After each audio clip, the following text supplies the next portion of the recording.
YouTube recently introduced a new permission that in theory could allow any creator to use your content on their YouTube Shorts. But in the real world, what does that actually mean? Oh yeah. Okay, just in case you're out of a loop on this one, YouTube have recently added the Shorts permission to your videos. Quite apart from what it actually does, it's a pretty annoying permission in the sense that it automatically ups all of your existing videos into it with no bulk way to switch it off. Now, what this has led to, and understandably so, is creators panicking about protecting their content and then going through potentially hundreds of videos manually unticking that box. Well, I'm here to tell you, don't do that. That's because YouTube have a new support post that I will link to just below the like button that states the following. In the coming weeks, we'll also add the option to bulk opt out all videos as well as set default upload settings. Thanks YouTube, really appreciated. But why didn't you do this to begin with? It all would have saved us a little bit of stress over the last few days. Okay, so now the logistics of this permission have been solved. Let's do what vidIQ does best and jump into the detail. The whys, the hows, and the consequences. The why, I think, pretty much boils down to this. TikTok has become a serious and credible threat to YouTube's dominance, and Shorts has been YouTube's answer to this. But quite apart from that has been the huge shift in attitudes towards copyright. TikTok creators have seemingly gone to war with how we all traditionally understand what we can and can't use in our video content. And this has led to what can be seen as YouTube's rigid approach to copyright feeling, well, yeah, just a little outdated. And so this is where YouTube have started to respond to creators' more liberal use of copyrighted content by signing up major music labels to allow creators to use that music legitimately in their videos. And that's where we begin with the how, using someone else's music in your YouTube short. Alright then, so let's make my first short using the actual Shorts camera tool. I'm going to keep this one nice and simple, the only complication being to add music. And this is what YouTube currently offers. I can swipe through popular tracks, do a specific search, and even bookmark my favorites. If I tap on some music, it will play a preview, and once I've selected it, I can then start recording with the music itself. The moment I press record, that music will start playing, and I have to somehow make this interesting, even though I have no rhythm whatsoever. Also, just to make things complicated, I'm having to talk over this music to try and avoid getting hit with an unnecessary copyright claim on this video. We've just entered copyright inception, folks. Once the recording is done, you can add all sorts of effects, but that's a video for another day. Here, I'm just going to add some simple text and upload it to a test channel. Note, by the way, that when you upload a short, there is no option to add video tags. And here's the final result from a viewer's point of view. A YouTube short from your favorite creator, accompanied hopefully by some of your favorite music. Now, here's the key component to all of this. Because you used integrated YouTube tools, it allows a viewer to tap this sound button in the bottom right-hand corner. The viewer can then look at what other creators have made with their YouTube shorts from the same music. At the very top of the screen, you will see the source YouTube video from where the music came from. And if you want, tap at the bottom of the screen to start making a brand new YouTube short using this music. Okay then, so let's think about the consequences at this point. Remember, what I've just done is taken very popular copyright music and upload it to YouTube, which a year ago you simply wouldn't be able to do without some sort of penalty. Well, not anymore. In the YouTube studio, we can see when videos are pinged with copyright claims, and a year ago on this test channel, I uploaded a video that got hit with a fair and legitimate claim. All the details you can click into, and you can learn a lot more about how all of this works through our dedicated tutorial. However, what about that YouTube short I just uploaded with the levitating music soundtrack? Nothing. Nada. Not a single mention of copyright. So with no copyright claims, that means we can monetize this video, right? No.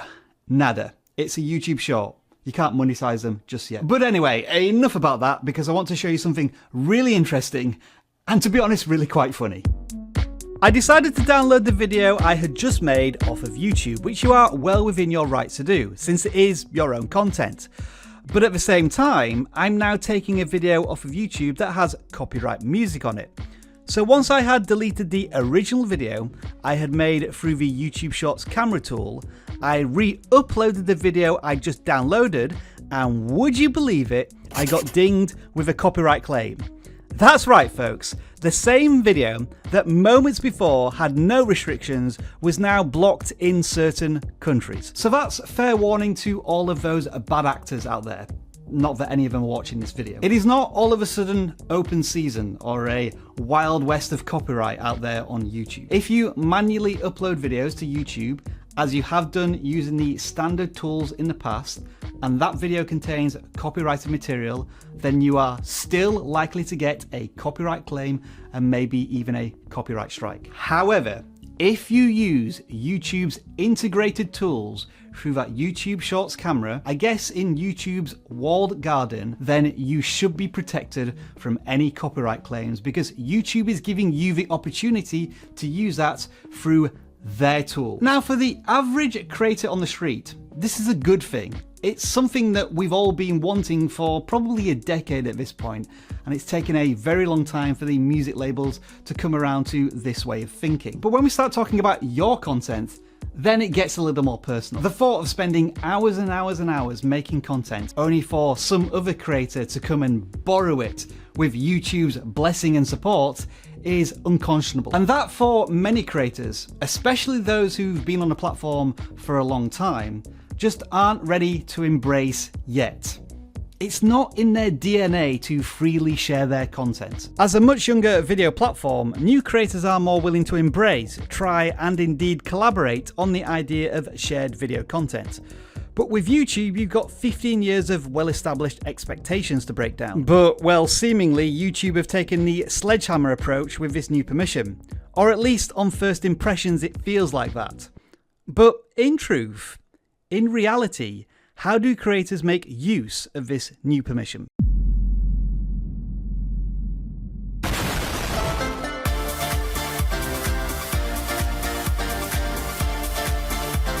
So yeah, this is me fooling around on the vidIQ Shorts channel, and if you can get over my astonishing dance skills, take a look at the bottom right hand corner.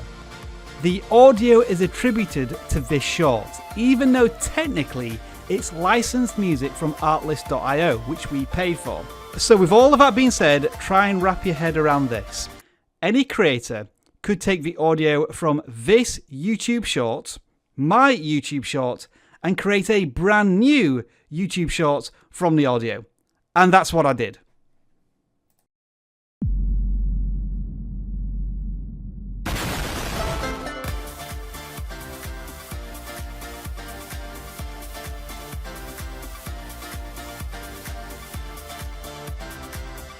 So then, what about consequences? Here's what that new YouTube Shorts looks like. It's public, there are no restrictions, no reference of any kind that I have used another channel's audio from a video. As for the original content, well, when I jump into the video details, there is absolutely no evidence, no information to tell me that another creator has just made a YouTube short from the audio of this video. There isn't even a sniff of a mention in the copyright matching tool. So in summary, what am I trying to say here? Well, basically, any creator on YouTube of any size can use audio from any YouTube short from a channel of any size.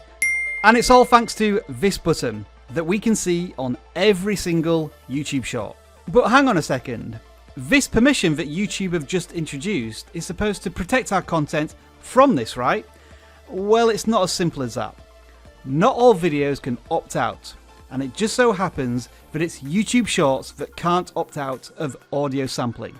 So to put all of that into a single sentence, you as a YouTube short creator allow audio from any of your YouTube shorts to be used by any other creator within YouTube Shorts. But where does that leave long form content? Well, the truth is, I don't really know.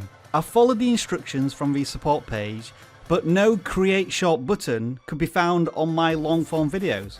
I'm pretty sure it's supposed to be in this part of the screen, because when I viewed a shorts video, I do get the option to sample the audio into a new YouTube short. So it looks as if the true purpose of this permission will have to wait until this YouTube tool is released. Doesn't that mean I've just wasted 10 minutes of your time? Well, hopefully not, because we enjoy each other's company, right? And there's 3 big takeaways from this video. One that I haven't even mentioned yet. The first is that bulk option that YouTube are rolling out, which is going to allow you to turn that permission off for all of your long form content and instantly fix the issue if you never dabble in YouTube Shorts. On top of this, everything we're talking about today revolves around audio only. There are still no options for any creators to sample parts of your video. Having said that, we are opening up a Pandora's box, which is never going to be closed, and it could only get wider, and I think eventually it will include video sharing as well. That remains to be seen. And finally, there is this blink and you will miss it message that appears when you first start sampling audio with YouTube Shorts. By using YouTube Music, you agree that the video is for personal, non-commercial use. This has serious monetization ramifications that someone with a more legal background should maybe look into. My hope is that eventually this type of protection will be offered to individual creators as well with their content. Or is that wishful thinking? Anyway, this was an incredibly complicated video to make, and I really appreciate you getting to the end of this. And because you did, I'm going to reward you with a secret word that I want you to post in the comments below just to confuse everybody else who didn't get this far. Jasper is king, because he's my dog and I love him.